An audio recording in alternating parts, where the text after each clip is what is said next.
Let's move on to something old, something new. I was wondering when we were going to get to this one. We'll be covering words, clearly enough, which describe old and new things. It's just that simple. So let's get started. Something new. Don't confuse this first word with its other meaning, a work of fiction. Novel can also mean new and original. Ray, for instance, had a novel approach to homework. He just didn't do it. Ray failed geometry as a result of this novelty.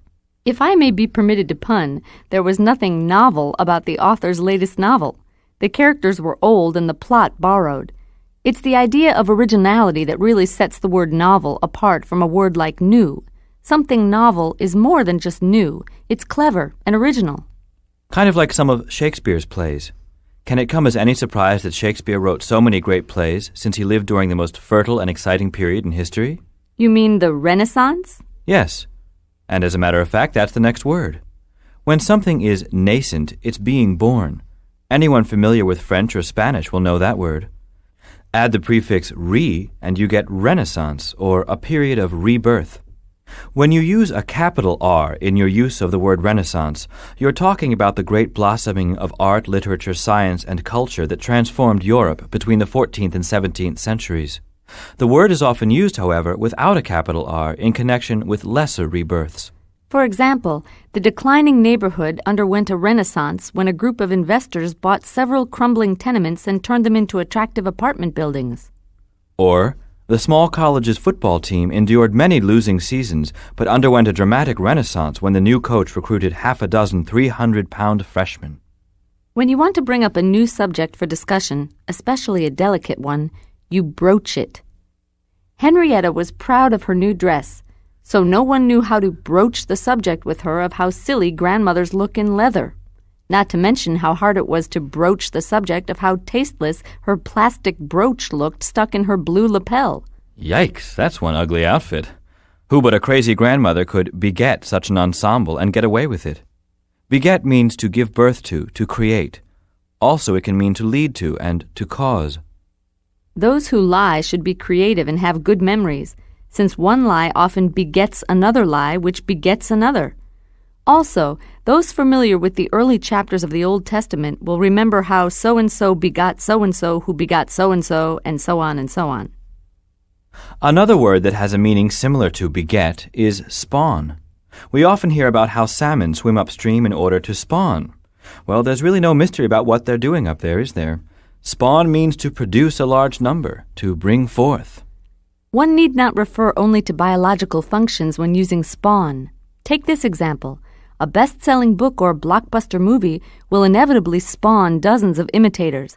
Of course, after The Exorcist came out, not only did it spawn countless sequels and cheap imitations, but furthermore, people everywhere were convinced that demons had spawned inside their bodies. Who could forget all those demons spawn running around during the late 70s and early 80s? Now, visionary is a little bit tough because it often gets used incorrectly. Literally, it means a dreamer, a person with impractical goals or ideas about the future. Very often, it gets used to describe people who were ahead of their time or who did things which were very original and then became popular because of how valuable they were.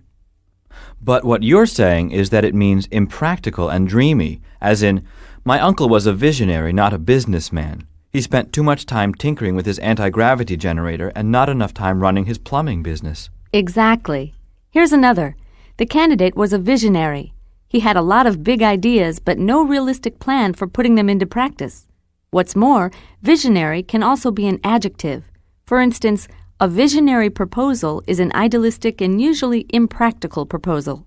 Well, I'll be sure to use visionary in the right way from now on. But in return, you have to learn how to use the word provident. But I already do know how. Listen, we were provident with our limited food supplies, knowing that the winter ahead would be long and cold.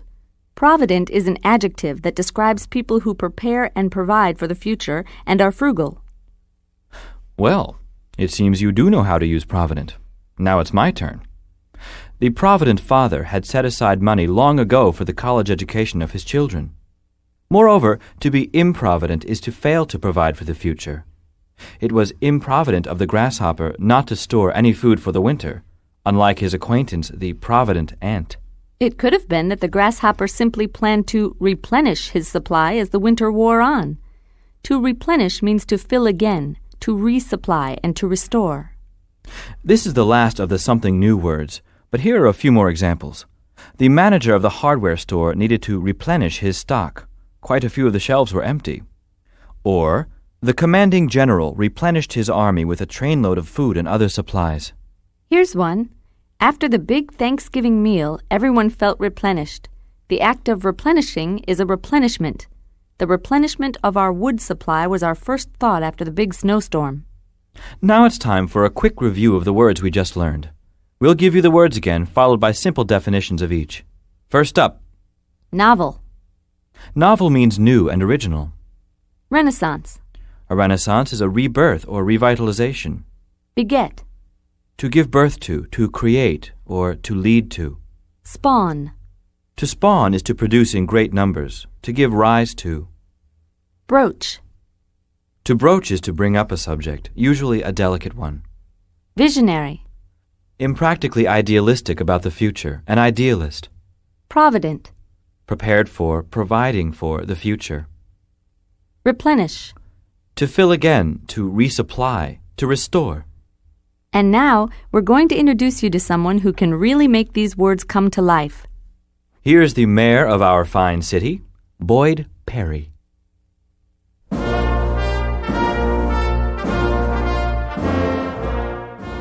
Fellow Metropolitans, you are to be congratulated. It is your hard work and commitment that have rebuilt our fair town and sparked an urban renaissance. It was clear that new and original tactics were called for, and our approach to this task was a novel one. Many thought our plans for the future were idealistic, if impractical, and I, of course, was called a visionary. But as time has proven, our foresight at the time was indeed provident, and our future, therefore, seems assured. Our civic spirit, which was nearly gone, has been replenished, as our city's prospects are once again bright. And, as anyone will tell you, happiness breeds more happiness, which in turn begets more good things, and so on and so on. But just look around the country, my friends, and see how our extraordinary effort has spawned countless similar efforts in cities like ours. That said, it is with little hesitation that I will broach the subject of my re-election. Hello, fellow Metropolitans! Hello!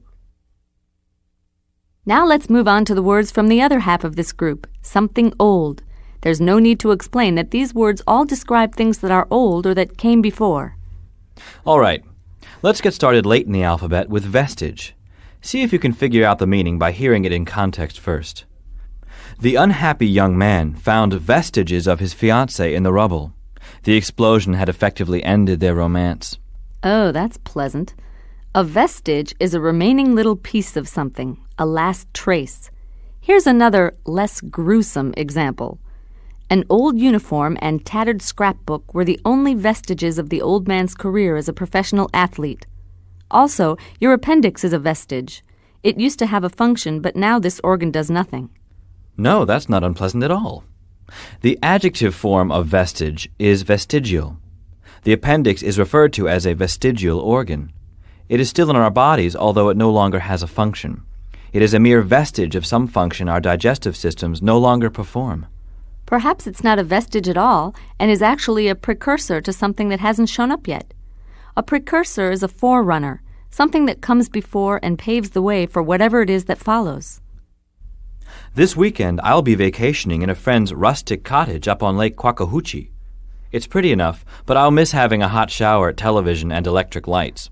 I see. Rustic means rural, lacking urban comforts, or primitive. It can also be used as a noun, as follows. A rustic is an unsophisticated person from the country. That rustic log cabin I'll be staying in was the antecedent to most of American residential architecture. The prefix ante, A-N-T-E, almost always means before, so it makes sense that the word antecedent means something that came before. It can also mean the model for something that came after, like your friend's log cabin. Also, your grandparents, as well as your parents, could be said to be your antecedents. They came before you, and they are in many ways models for how you turned out. The horse-drawn carriage is an antecedent of the modern automobile. Antecedent also works well as an adjective. For instance, the oil lamp was antecedent to the light bulb. A good way to remember antecedent is that it is related to a word that's similar in meaning, precedent, which means an earlier example of something. Precedent is the noun form of the verb to proceed or to go before. To set a precedent is to do something that sets an example for what may follow. The major difference between precedent and antecedent is that an antecedent usually is different, more primitive than the things that came after it. A precedent is usually very similar, as it is in the law. For example, George's consumption of 400 hot dogs has no precedent. No one had ever done it before. In other words, it was unprecedented. It was entirely new. How about this? Last year's $1 million prom set a precedent that the current student council hopes will not be followed in the future. That is, they hope that future proms won't cost $1 million. Spending that kind of money for a high school dance does, after all, go against both tradition and convention. When something is conventional, it's common, customary, and unexceptional. For instance, the architect's conventional designs didn't win him awards for originality. Tipping the waiter in a restaurant is a conventional courtesy. It's often used as a buzzword for old hat, as in the following example. Conventional wisdom is what everyone thinks. The bland politician maintained his popularity by never straying far from the conventional wisdom about any topic. It's really the opposite of novel. Here's a word that doesn't in and of itself mean old, but is often used in conjunction with old or simple ideas. Rudimentary, which means basic, crude, or unformed. The primitive tribe's tools were very rudimentary. In fact, they looked more like rocks than tools. Here's one. The boy who had lived with wolves for 15 years lacked even the most rudimentary social skills. That's when you're using rudimentary to mean basic. Here's one for use as crude. The strange creature had small bumps on its torso that appeared to be rudimentary arms and hands. More pleasantries, I see. Let's move on to the last word in this group.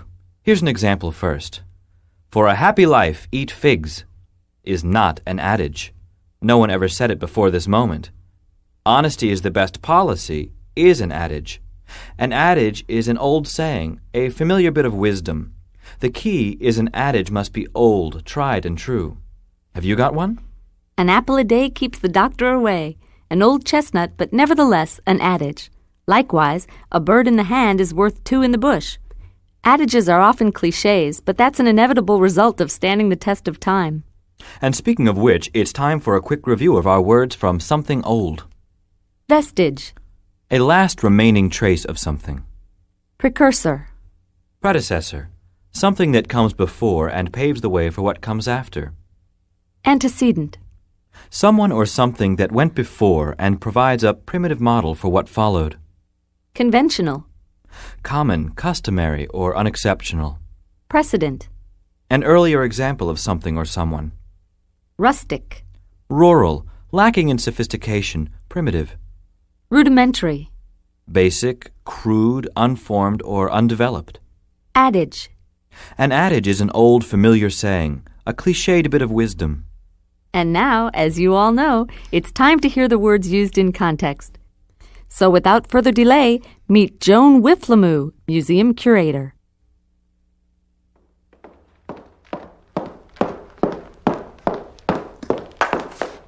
Yes, the recent theft of our prized antique mannequin has caused much anxiety. An ounce of prevention is worth a pound of cure is an old adage that should have been heeded. I have lobbied for better security, arguing that even the most basic, rudimentary alarm system would be an improvement over having nothing at all. At some point, the board of directors must realize that urban ills have encroached on our primitive, rustic little enclave here, and the museum demands more sophisticated care and maintenance. This sort of thing has happened before. There are, in fact, several precedents in our history.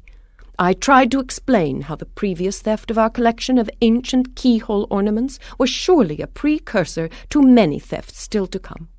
I mean, for God's sake, even the most common, traditional, conventional wisdom says, protect what we have left. After so many robberies, we're down to the last vestiges of what was once a large and important collection. This current theft is especially devastating because the mannequin is the oldest antecedent of all modern-day storefront mannequins. Such a loss. Such a shame. The time has come then to rally together all of the words from the group Something Old, Something New. We'll be following the same format we always have. Let's begin. Vestige. A vestige is a last trace. After the earthquake, the only vestiges of my home were the smoldering foundations. Renaissance. A renaissance is a rebirth or revitalization. My parents' remarriage marked the unlikely renaissance of my fractured family. Spawn. To spawn is to reproduce in large amounts. Frogs don't just give birth, they spawn thousands of offspring from a large nest of eggs. Rudimentary. Rudimentary means very basic, crude, or primitive. Calculus? I can't even grasp the most rudimentary concepts of basic mathematics. Novel. Something novel is new and original. Montague's five-wheeled bicycle was a novel but effective invention. Conventional. Conventional is common, unexceptional, or old hat. Mistress Formica's unimpressive approach to the dance of the tarantella was conventional, to say the least. Broach. To broach a subject is to bring it up. I was afraid to broach the issue of my moonlighting as a stripper, for I didn't want to anger my family. Adage. An adage is an old familiar saying that carries some amount of wisdom. That's the way the cookie crumbles is an example of a classic adage. Antecedent. An antecedent is anything that came before and provided the basic blueprint or model for that which came after. Ancient campfires were the antecedents of today's modern nuclear reactors. Beget. To beget is to bring forth, to lead to create. In cycles of family behavior, one generation's actions inevitably beget similar actions in the following generations. Rustic. Rustic means rural, primitive, lacking sophistication.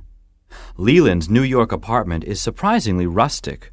It has no electricity, no furniture, and water must be carried back from the nearby fire hydrant. Provident. Provident means prepared for and providing for the future. Squirrels are notoriously provident rodents. They spend all of spring storing food for the winter. Precursor. A precursor is a forerunner or anything that comes before and makes things ready for whatever comes next. The drip from the ceiling was only the precursor to the roof's caving in completely. Replenish. To replenish is to refill, restore, or to resupply. Anyone who finishes all the cookies has to replenish the cookie jar. Visionary. A visionary is someone with lofty, if impractical, ideals about the future and what it holds. Icarus was a visionary, for man did not achieve flight for thousands of years after his first, rather failed attempt. Precedent. A precedent is an example of something that has come before. When the lawyer called for the death penalty, he cited several precedents in the law which called for the same sentence for a similar crime. And there we are. We've covered all the words from Something Old, Something New. When you feel you have a good grasp of the words, try using them in conversations with friends and in your writings.